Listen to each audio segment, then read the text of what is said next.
caridade para a palavra Tati.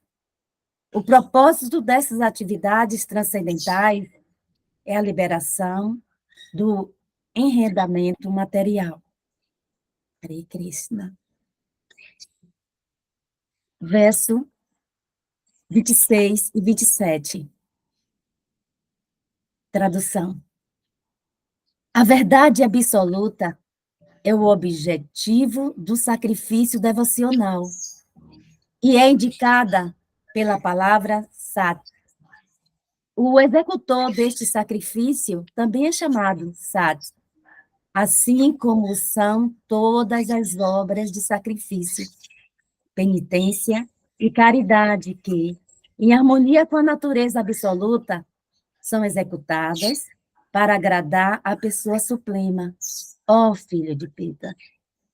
Repetindo o verso, a verdade absoluta é o objetivo do sacrifício devocional e é indicada pela palavra Sat.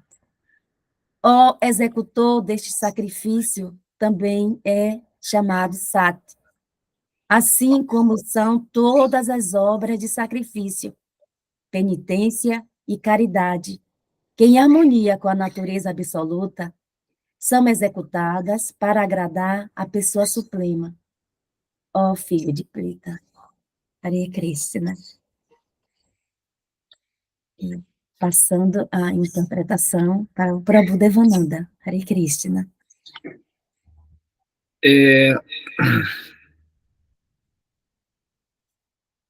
Vou fazer aqui o sânscrito, tá? Deve estar presente na sala, Deve?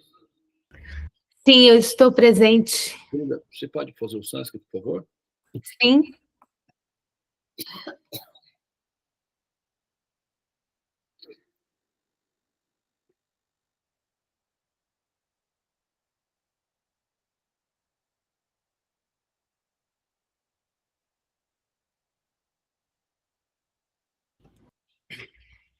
Então, capítulo 17, verso 25, 26 e 27.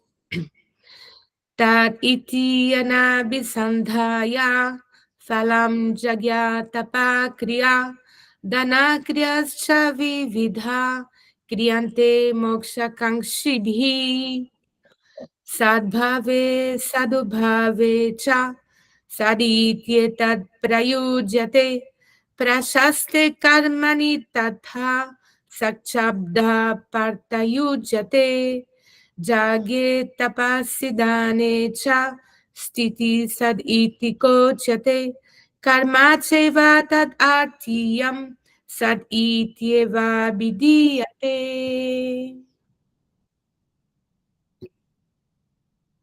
Om Gyana Timirandasya Gyananjana Shalakaya Chakshuram Militanina Tasmai Shri Gurave Namaha. Om Hare Krishna, Krishna Krishna, Hare Hare, Hare Rama, Rama Rama, Hare Hare. Ó energia suprema, amor divina, ó Mahamantra, libertador do ser, desperta-me, eleva-me, envolve-me, protege-me. Hare Om Shanti, Namastê, Om Tat Sat, Hare Krishna. Muito bem, primeiramente, bom dia a todas as pessoas que estão aí presentes na sala, acompanhando, né, os nossos Gotas Védicas. A Shravana, que significa ouvir os conhecimentos, desenvolve Shraddha, que significa determinação resoluta em relação a esses conhecimentos, que também significa, né, assim, no seu aspecto primitivo, né, o inicial, nós podemos chamar isso de fé, tá? E quando essa fé amadurece a ponto de se tornar conhecimento, aí isso chama-se realização ou compreensão. Em sânscrito chama-se Vijnana. Jnana significa que você ouve falar sobre alguma coisa. Vijnana significa que você compreendeu essa coisa a ponto de ela fazer parte da sua receita, que é o seu compêndio, né? A forma de viver, ok? Jnana, ou realização, Vijnana. Muito bem. Diariamente nós recitamos esse verso, Om Gyana Timirandasya Gyananjana Shalakaya. Né? O tema principal aqui é a palavra Tat, ou Sat. Om Tat Sat. Né? Esse mantra, Om Tat Sat, tá? Em outra instância, ele pode ser entendido da seguinte maneira. Om Tat Sat significa que o destino final é a verdade absoluta. Ok. Entretanto, o conceito de verdade absoluta é genérico.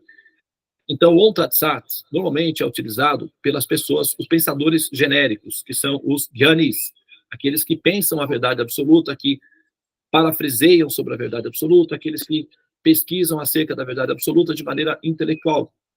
Eles são chamados Gyanis, ou aqueles que exploram a inteligência para compreender o absoluto. Então, normalmente esse mantra é utilizado por essa classe de pensadores ou filósofos sábios, Om Tat Sat, ok? Mas não é monopólio deles, evidentemente, esse termo, o Om Tat Sat, para aqueles que compreendem a natureza, que é a probabilidade de que esse ser absoluto também tenha condições de ter uma forma pessoal, sem reduzi-lo, né, a uma massa amorfa indistinta, né, a uma neblina luminosa infinita, ou, assim, permitir racionalmente que esse ser também possa ser uma pessoa, é parte integrante do processo de análise racional do princípio Deus, ou da ideia de Deus que nós temos. Por exemplo, para dar um exemplo simples, e aí eu vou chegar ao ponto do sentido aqui do Sat, tá, que está sendo mencionado aqui. Por uma questão racional bem simples, né, do dia a dia, do corriqueiro, do nosso dia a dia, seu filho chega com uma roupa suja em casa, né? Qual é a conclusão? Deve ter brincado na lama, ou deve ter brincado com os amiguinhos, ou caiu, a roupa está suja. Então a refração é essa. Você chega em casa e o seu sofá está todo rasgado e arranhado. Você tem 2 gatos. Então a conclusão vai ser a seguinte: meus gatos arranharam o meu sofá. E essas conclusões, elas são intuitivas, naturais, fazem parte do dia a dia da nossa vida, tá? Daí, olha só, nós olhamos uns para os outros e vemos pessoas, né? Qual é a conclusão natural que nós devemos chegar? Se houver uma pessoa inicial, se houver um ente inicial, se houver um princípio inicial, essa característica vai estar presente, ou seja, trata-se de uma pessoa, tá? Ou você chega na sua casa e se você tem um cachorro e você chega na sua casa, no corredor, tem cocô de cachorro, você olha e a conclusão é: o meu cachorro fez cocô aqui no corredor. Você não vai pensar, um alienígena pousou na minha casa e fez esse serviço aqui. Poxa, esses alienígenas têm tanto espaço no universo, vêm fazer justamente aqui na minha casa. Isso não é normal. A pessoa não pensa isso normalmente. Tá? Por quê? Porque nós temos a noção racional de como as coisas funcionam na prática, na verdade. Então, eu olho para vocês, vejo pessoas e vou concluir: Deus é uma neblina luminosa, incapaz de ter olhos. Como assim? De onde eu tiro essa conclusão? Que raciocínio é esse? Agora, explicar como que a verdade absoluta pode ser uma pessoa, dá trabalho, é complicadinho, é um fato. Mas daí, para evitar essa complicação intelectual, simplesmente dizer que ele é uma ameba luminosa infinita, é injusto. E também irracional. Porque eu tenho diante de mim amostras que trazem esses sintomas, essas características, de que se trata de pessoas. Se eu pego água do mar, experimento, tem sal, a minha conclusão normal, todo mundo concluir isso daí, o mar é um oceano de caldo de cana, docinho feito mel.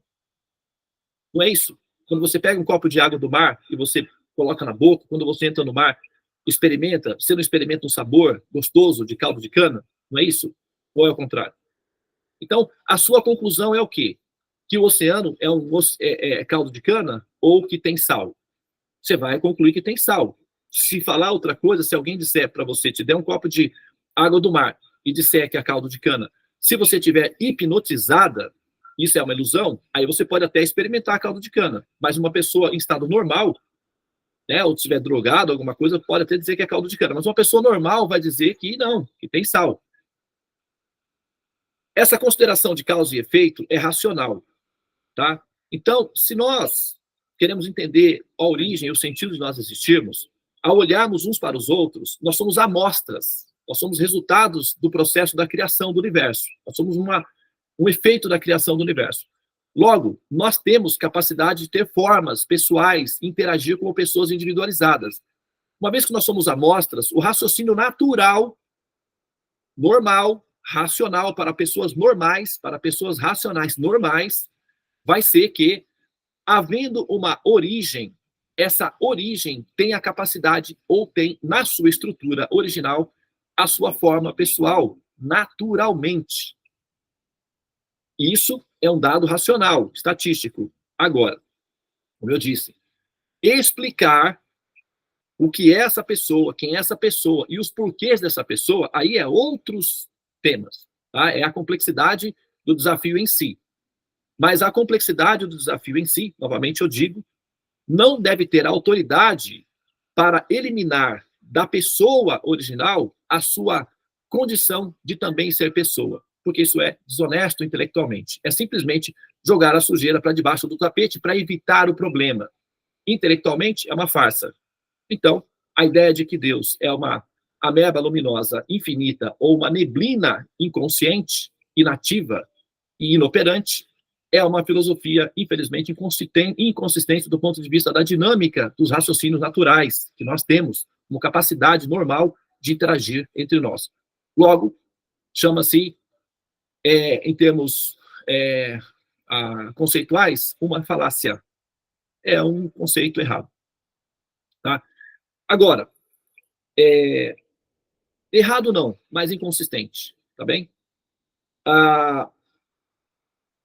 Se nós queremos entender a nossa realidade definitiva, existencialmente, o termo utilizado para isso é inicialmente, tá? Não é o termo final. Inicialmente é Sat. Depois, segunda etapa, Chit. Terceira etapa, Ananda. Toda a estrutura do universo é dividido em 3 etapas. Sat, Chit, Ananda. Por exemplo, na sua profissão, no seu trabalho, Sat são os estagiários, os calouros, aqueles que estão entrando, os iniciantes. São os iniciantes. Sat significa iniciantes, tá? Ou Kanishta, Madhyama e Uttama. Então, no seu trabalho, você tem os canistas, que são os neófitos, os iniciantes, os calouros, os estagiários. Daí você tem aqueles que estão a meio caminho, esses são os Madhyamas. E há aqueles que são veteranos, que são os experientes, os líderes, os chefes, esses são os Uttamas. No seu trabalho, tá? Nas suas relações familiares. Você vai encontrar essa divisão natural em todas as instâncias da sua vida. Não é só quando você está ouvindo os conhecimentos védicos, não, tá? Isso é um conhecimento que se espalha ao seu redor absolutamente. Você vai observar isso em todas as partes. Do ponto de vista existencial, nós vamos encontrar 3 fatores que são distintos entre si. Sat, Chit, Ananda. Sat se refere ao início do processo de entendimento de si. E Sat significa existir, tá? Existir.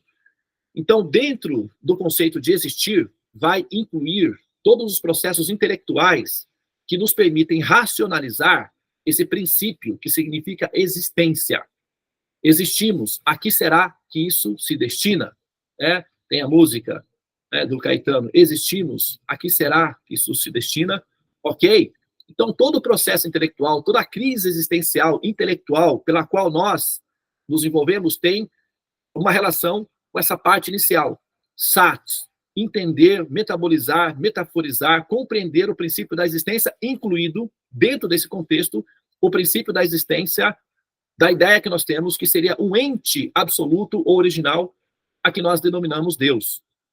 E a gente tem que colocar esse valor na equação. Para que a equação fique completa, esse valor, que é o princípio Deus, pode estar dentro da equação ou fora da equação. Quando ele está fora da equação, a isso dá-se o nome de ateísmo, ou seja, a negação do princípio da pessoa suprema. Quando esse valor está dentro da equação, isso chama-se teísmo, ou aqueles que, professam ou advogam a causa da ideia Deus. Tá? No nosso caso, nós somos teístas. Nós advogamos a causa da ideia do princípio Deus como sendo um valor racional mais consistente, mais robusto, mais intelectualmente honesto do ponto de vista, né, da filosofia em si, que é mais rico intelectualmente falando. Então, lógico, pessoas mais, assim,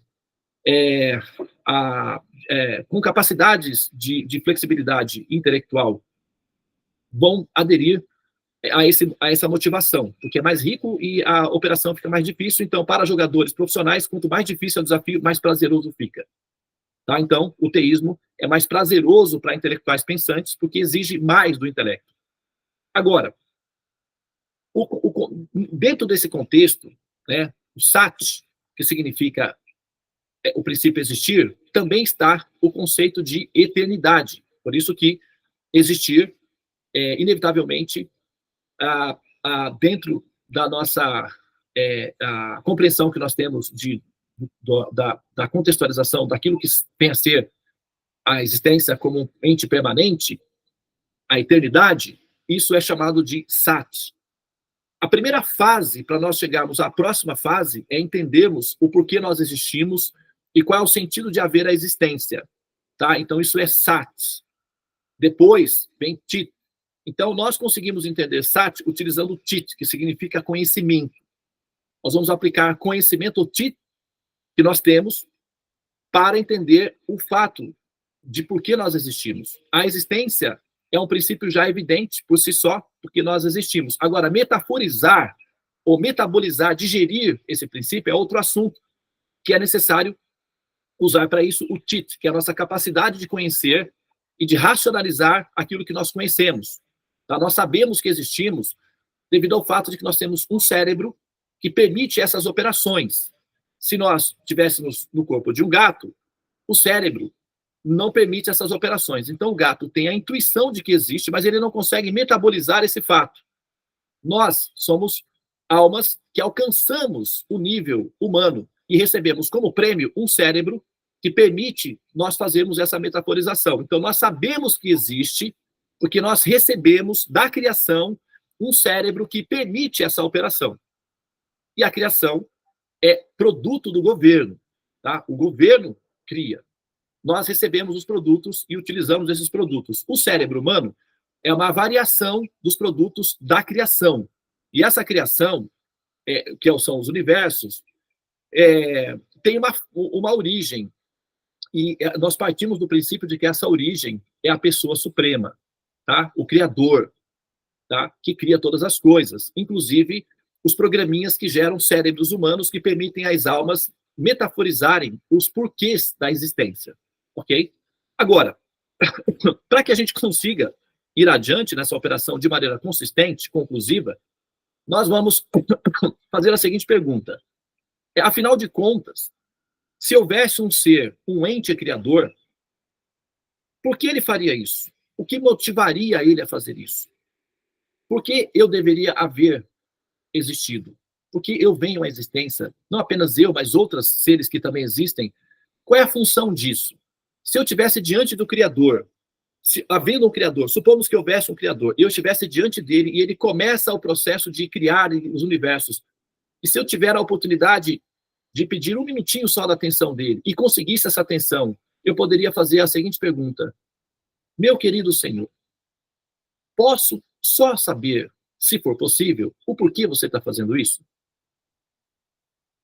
Eu estaria te importunando? Seria uma pergunta descabível de ser feita a uma pessoa da sua natureza, fazer essa pergunta? Porque, olha, eu vou pagar a conta disso daí. Eu estou me envolvendo. Porque uma vez que eu existo, e eu existo nas condições em que eu estou existindo, eu faço parte do seu processo criativo. E eu estou com uma parte da conta. Então, já que eu estou participando do processo, eu teria direito de saber a justificativa que te motiva a fazer o que você está fazendo, já que eu faço parte dessa conta final e estou, inclusive, pagando uma partezinha dela. Então, se esse ser for honesto, intelectualmente falando, ele saberá que nós temos direito a uma resposta consciente, correta, adequada. Procede esse raciocínio ou não? Se você recebe na sua casa uma carta do governo dizendo que você tem que pagar um imposto tal, isso vai sair dinheiro da sua conta e você vai ter que se sacrificar por isso, Você não teria direito de ir até a prefeitura da cidade e perguntar por que esse imposto está sendo cobrado de mim, já que sou eu que vou pagar? A prefeitura não teria a obrigação e o dever moral e legal de te dar uma resposta consistente? Se a prefeitura disser, porque nós nos inspiramos a cobrar esse imposto, isso não é legal, do ponto de vista jurídico. Eles não podem dar uma resposta abstrata dessa natureza. Você sabe que as coisas funcionam assim porque você é um ser pragmático. Agora, do ponto de vista da existência, será que você que está pagando essa conta não tem direito de saber o que justifica esse ato? Agora, se você não se interessar por esses assuntos, aí, o que se pode fazer? Né? Rezar é o que nós podemos fazer. Rezar e torcer para que o governo não crie mais impostos. Tá? Então, para finalizar aqui a minha fala, os nossos temas tratados aqui, nos Gotas Védicas, né, nos nossos estudos que fazemos do conhecimento védico, não tem a ver com criar uma religião para que você se sinta segura rezando para Deus. Tudo bem, a gente faz orações para o Senhor Supremo, porque isso faz parte da terapia. Mas o objetivo aqui é despertar vocês para o interesse nessa pessoa, para compreender essa pessoa, para dialogar com essa pessoa, para que você tenha consciência dos seus direitos constitucionais de alma. Porque se você tiver conhecimento dos seus interesses, dos seus direitos constitucionais de alma, nós temos condições de pleitear a sua emancipação para que você não tenha que renascer mais nas formas humanas, que dá doenças, que não é muito boa. Nós podemos tirar você de uma condição de vida inferior e emancipar para uma condição de vida superior, porque você tem direitos constitucionais a isso. Mas se esses direitos não forem ativados, se você negligenciar esses direitos, se você desrespeitar esses direitos ficam lá na forma suspensa e você continua empobrecida como ser existencial. Tá? Então, é para isso que nós estamos, nos encontrando com a esperança de que você se interesse por conhecimentos. Porque se isso acontecer, as chances de você ser emancipada para uma condição de existência superior aumentam. Agora, se você considerar que esses processos têm a ver só com rezar, talvez a gente não consiga o que está sendo dito aqui no verso, para finalizar assim a minha fala, sejam, sem desejar resultados fruitivos, deve-se executar várias espécies de sacrifícios, penitências, caridades, com a palavra tats. O propósito dessas atividades transcendentais é a liberação do enredamento material. Eu não estou mentindo nisso. Não sou eu que estou criando isso. Eu não estou criando uma religião para vocês seguirem. Isso já está previsto na pauta da lei. O que nós temos que fazer é acessar esse direito. A liberação do ciclo dos enredamentos materiais não é uma fantasia, não é uma utopia, não é uma invenção, não é um devaneio. Apesar de meu nome ser Devananda, não é um devaneio. Não criei isso. Isso tem a ver com um direito existencial apresentado diretamente pelo Senhor Supremo. O governo não está se omitindo de oferecer a você os seus direitos. Não adianta culpar o governo, porque está muito claro aqui. Você tem direito à liberação do ciclo do samsara. Porém, você tem que fazer a requisição. Isso significa que você tem que caminhar até a prefeitura. É um sacrifício. Conhecimento. Interesse-se pelos conhecimentos. Rezar é uma terapia boa, faz bem ao coração. Porém, interesse-se pelos conhecimentos. Ok? Muito bem, então eu vou pausar aqui. Namastê, obrigado pela atenção de vocês. Hare Krishna, Krishna Krishna, Hare Hare, Hare Rama, Rama Rama, Hare Hare. Ó energia suprema, amor divina, ó Mahamantra, libertador do ser, desperta-me, eleva-me, envolve-me, protege-me. Hare Om Shanti, Namastê, Om Tat Sat, Hare Krishna.